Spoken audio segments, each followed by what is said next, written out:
Muito bem, estamos de volta à TV Resolução, resolvendo mais um bloco de duas questões do vestibular 2008 Unicamp. Questões de história, euzinho, professor Roger, estou aí agora contigo resolvendo mais esse bloco de duas questões. Vamos ver quais são as questões? Questão de número 7.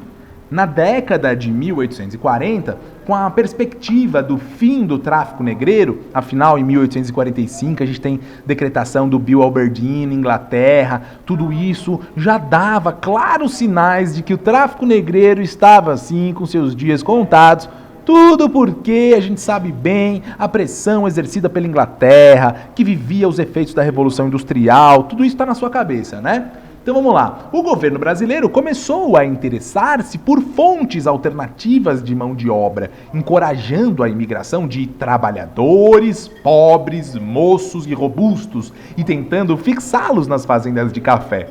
Se os imigrantes tivessem de comprar terras e os preços fossem mantidos em alta, eles seriam obrigados a trabalhar alguns anos antes de poderem comprar o seu próprio lote.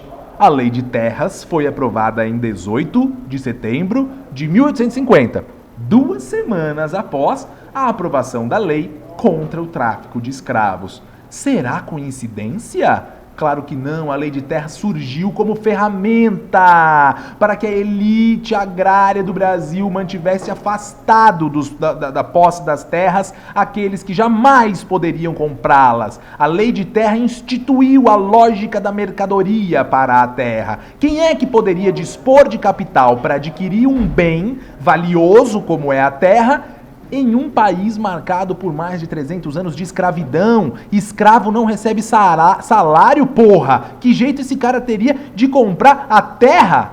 Muito bem. A pergunta A nos questiona a respeito do seguinte: como se dava o acesso à terra antes e depois da promulgação da Lei de Terras de 1850? Já dei a dica aqui, mas vamos lá?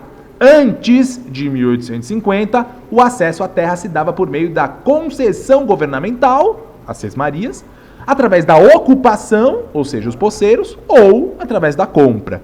A partir da Lei de Terras, de 1850, apenas por meio da compra. Portanto, a terra passa a ser uma mercadoria. Isso somente a partir de 1850. A B diz assim: de que maneira a Lei de Terras de 1850 buscou promover o trabalho livre? Muito bem.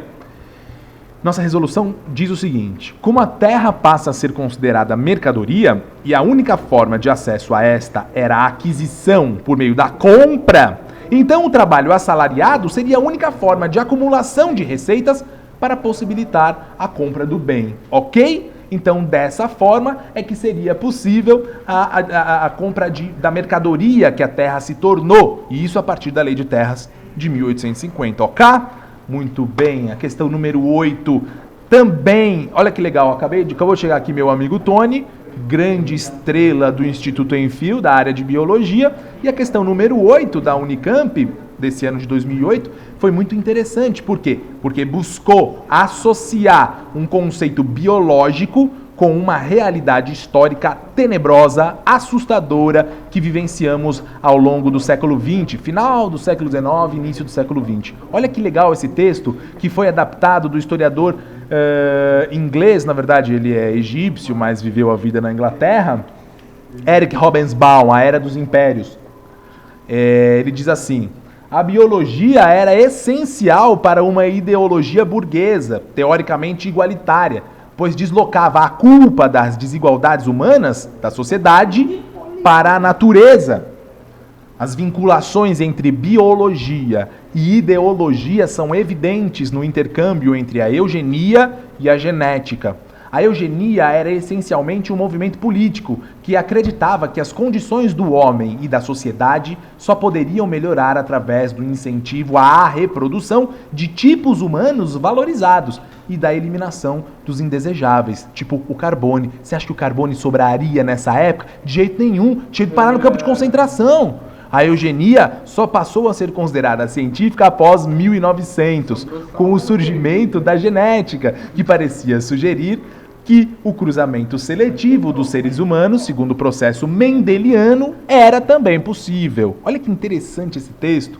e uma coincidência grande, há umas 2 semanas atrás eu assisti ao filme Homo Sapiens 1900, do diretor Peter Cohen, é o mesmo diretor do Arquitetura da Destruição, que fala sobre o nazismo na Alemanha da década de 30. Interessante porque no filme seguinte ele vai fazer uma discussão sobre eugenia e genética, né, o surgimento da genética. O nome do filme então é Homo Sapiens 1900. Quem tiver interesse, vale muito, muito a pena, apesar de ser muito cabeção também, tem que estar com paciência e com o sono em dia. Quais as implicações políticas do desenvolvimento da genética no início do século XX? Início do século XX, primeiro quartel, primeira metade do século XX. Resolução.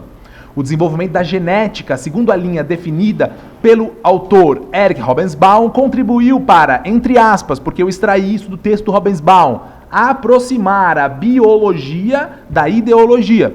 Nesse sentido, sem dúvida, o exemplo mais emblemático é o nazismo, em que as teorias eugenistas aparecem como ferramenta para a simples eliminação daquele que é considerado impuro. Assim, a raça superior, a raça ariana, não é, passa a ter respaldo científico para as eliminações que caracterizaram o nazismo. Então, começo do século XX, a associação mais óbvia é em relação ao nazismo, de tal forma que essa seria uma boa saída para a resposta da questão 8A. Questão 8B.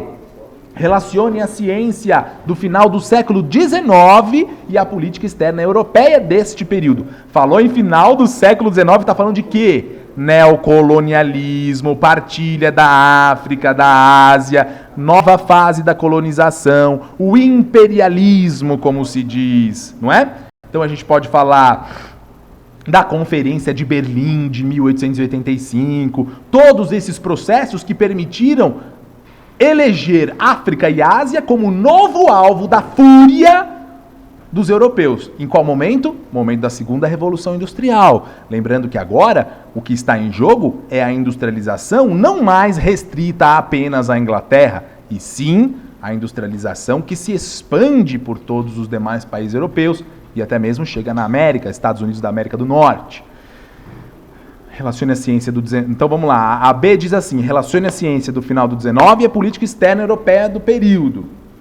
No que tange ao período mencionado, final do século XIX, a associação que se pode fazer é evidentemente a chamada partilha afro-asiática, onde o discurso racista de superioridade do homem branco, o fardo do homem branco, dos valores da missão civilizatória são efusivamente defendidos para justificar a ocupação nesses continentes nessa fase do capitalismo, denominada capitalismo industrial, especificamente a segunda revolução industrial, como eu já expliquei agora mesmo, ok? Muito bem, muito bem. Dessa forma, encerro mais esse bloco. Daqui a pouco estou de volta. Até mais, galera!